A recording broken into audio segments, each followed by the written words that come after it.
आज Islamabad high court में इस्लामाबाद के 3 हलकों पे समाअत हुई है और सोशल मीडिया पे भी बहुत ज़्यादा डिस्कस हो रहा था, क्योंकि लाहौर हाई कोर्ट की तरफ से 1-2 हलके रिवर्स किए गए और फिर कहा जा रहा था कि इस्लामाबाद के 3 हलकों पे भी बड़ी खबर आ सकती है। आज इलेक्शन कमीशन के वकील तो पेश हुए, लेकिन अदालत ने फिर फॉर्म 45, फॉर्म 46 और 47 की मुसद्दका रिकॉर्ड मांगा है और कहा है कि इसके ऊपर बयान हल्फी भी देना होगा। मेरे साथ अली बुखारी साहब मौजूद हैं, NA 48 से इन्होंने इलेक्शन लड़ा। सर, ये बताइएगा कि आप तीनों MNAs जो तहरीक इंसाफ के थे ये केस लेके यहाँ पे आए, अलबत्ता नून लीग की तरफ से जो जीते हुए उम्मीदवार थे वो यहाँ अदालत पेश नहीं हुए। अब कब तक ये देख रहे हैं कि जो आज अदालत के रिमार्क्स थे वो लग रहा है कि फैसला जल्द आने वाला है, तो क्या देख रहे हैं आप?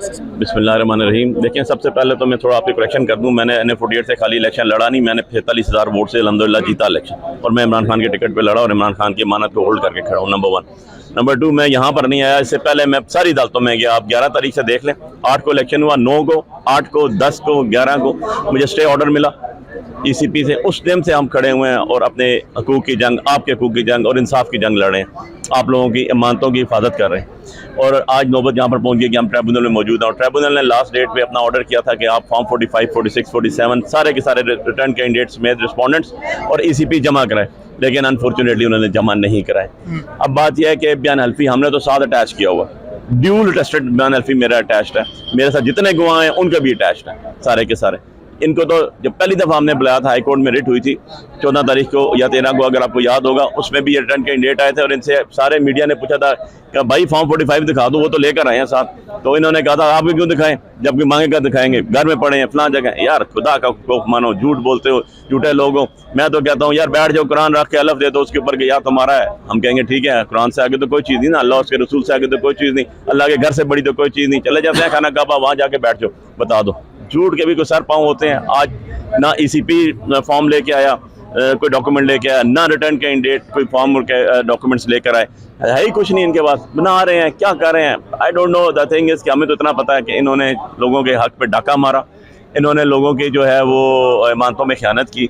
ये इसने पस्ती में है, अखलाकियात की इतनी पस्ती में है कि इनको अल्लाह और उसके रसूल का नाम झूठा उठाना और हलफ झूठे उठा के अपनी दुनियावी थोड़ा सा सुकून के लिए हासिल कर लेना, तो इनको कुछ लगता ही नहीं है, जबकि हम इस चीज़ के कायल नहीं हैं। हम कहते हैं कि जो हक है जिसका उसको दो। यकीन जानो कि अगर मैं हकीकत में आ रहा होता, मैं सबसे पहला आदमी होता, मैं खड़े होकर कहता कि जी वो जीत गया, मैं हार गया, क्योंकि हमें ये तरबियत में मिला है, हमें ये विरासत में मिला है। लेकिन ये चीज़ें हमने कभी नहीं की कि किसी का हक खा के और उसके ऊपर डट जाएं। डटे भी नहीं है ना, बाहर ही नहीं निकल सकते, घर से निकलते हैं तो लोग इनको क्या कहते हैं, जरा पूछें इनके। अदालत ने और भी ये कहा कि अगर आरोज ना आए तो मैं वारंट गिरफ्तारी भी जारी कर सकता हूँ, और फिर ये भी कहा कि फ्रांसिक के लिए बैरूनी मुल्क अगर फॉर्म 45 भेज दी जाते हैं तो वो मामला ताखीर का शिकार नहीं हो जाएगा? बिल्कुल भी नहीं होगा जी। हमें तो बात यह है कि जब इदारे ऐसा काम करना शुरू कर देते हैं कि इलेक्शन कमीशन ऑफ पाकिस्तान, आज उसके रिप्रेजेंटेटिव, उसके अपने एम्प्लॉयज़ लोग जो उन्होंने अपने लीगल डिपार्टमेंट को ऐड कर रहे हैं, ऐसे आज लग रहा था जैसे वो रिटर्न कैंडिडेट के पे रोल पे आए हुए हैं, उनसे क्या फीस लेके उनकी वकालत करने आए हुए हैं। आज तो ये लग रहा था। ऐसी सूरत हाल के अंदर जब बहुत सी चीज़ें डाउटफुल हो जाती हैं तो उसके लिए आपको बाहर भेजने पड़े तो ज़रूर भेजा जाए, मुझे तो उस पर कोई एतराज़ नहीं। मैं तो कहता हूँ भेजे ही बाहर जाए। कैसे आप इदारे करेंगे? ना अदारा की प्रोग्रेस देख लें, FIA की प्रोग्रेस देख लें, काम क्या कर रहे हैं वो, किसके कहने पे कर रहे हैं। सो इंशाल्लाह अल्लाह ने चाहा तो जी ये तो नज़र आ जाता ना। मैं फॉर्म 45 जो ECP ने अपलोड किए और जो मेरे पास डाउनलोड है, मेरे पास पेपर बुक पड़ी है दोनों कोर्ट में, मैं आपको यहाँ बिठाता हूँ और अपने ईमान से फैसला कर लें। आप दोनों की राइटिंग्स देख के पता लग जाएगा आपको कि यार ये क्या हो।